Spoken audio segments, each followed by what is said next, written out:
Alô, povo de Deus. Uma boa noite para quem está de noite, um bom dia para quem está de dia, uma boa tarde para quem está de tarde. Hoje nós estamos com um assunto parecido com o assunto de ontem, né? Hoje é uma pergunta.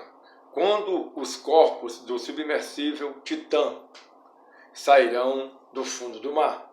E a Bíblia também dá uma resposta, né? Conforme a palavra de Deus, nós fizemos algumas anotações aqui.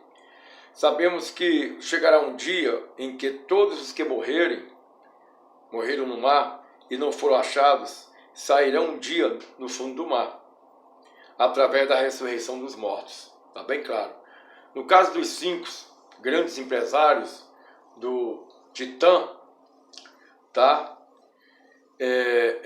Cujos corpos foram implodidos, até porque tem explosão e tem implosão.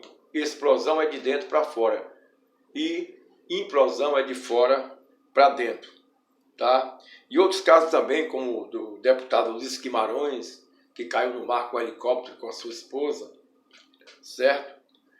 E o Ulisses Guimarães também nunca foi achado. Nós sabemos que todos esses casos, eles ressurgirão no último dia, tá? Através de um poder sobrenatural divino. Em Daniel, capítulo 12, verso 2, fala algo sobre isso. Diz assim, ó: e muitos do que dormem no pó da terra ressurgirão, uns para a vida eterna e outros para a vergonha e desprezo eterno. Daniel 12, verso 2, tá bom? Então, o que acontece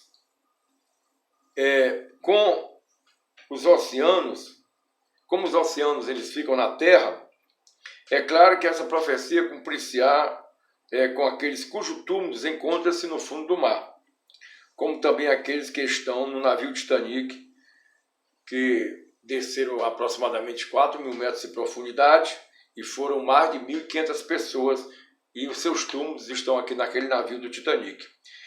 E a Bíblia é a maior intérprete de si mesmo. Uma das formas de interpretação da Bíblia, nunca afirma com certeza aquilo que a Bíblia não fala com clareza. Em João 5,29 diz o seguinte: e os que fizeram bens sairão, olha aí, sairão, seja da terra, do túmulo, ou do fundo do mar, para a ressurreição da vida.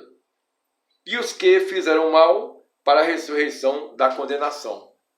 Resumindo, não só estes 5 homens da expedição do submersível Titã, como todos os outros que desapareceram no mar, em todos os tempos, eles ressurgirão. Uns para a vida eterna e outros para a condenação eterna. É claro que nós não temos capacidade de falar quem foi salvo, quem deixou de ser salvo, tá? Uma coisa nós sabemos, tá? Aqueles que aceitaram Jesus como Salvador e que morreram, seja no implosão no fundo do mar, seja afogado ou em qualquer situação e são salvos, eles ressurgirão no arrebatamento da igreja, tá? Certo?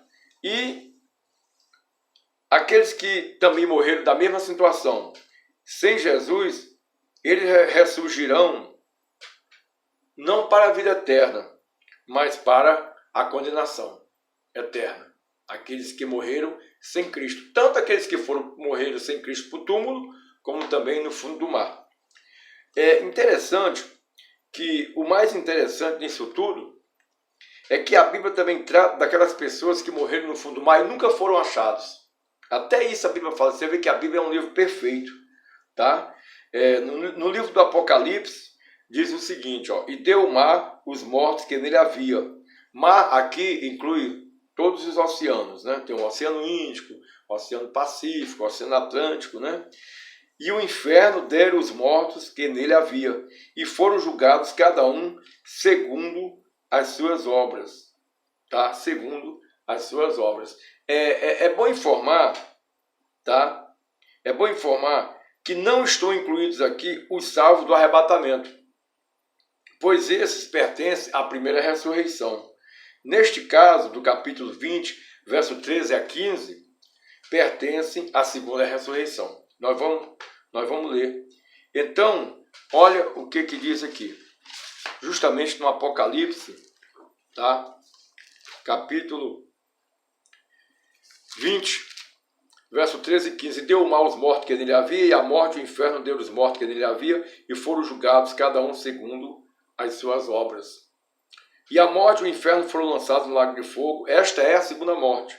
E aquele que não foi achado no livro da vida foi lançado no lago de fogo. Tá? Então, o que acontece?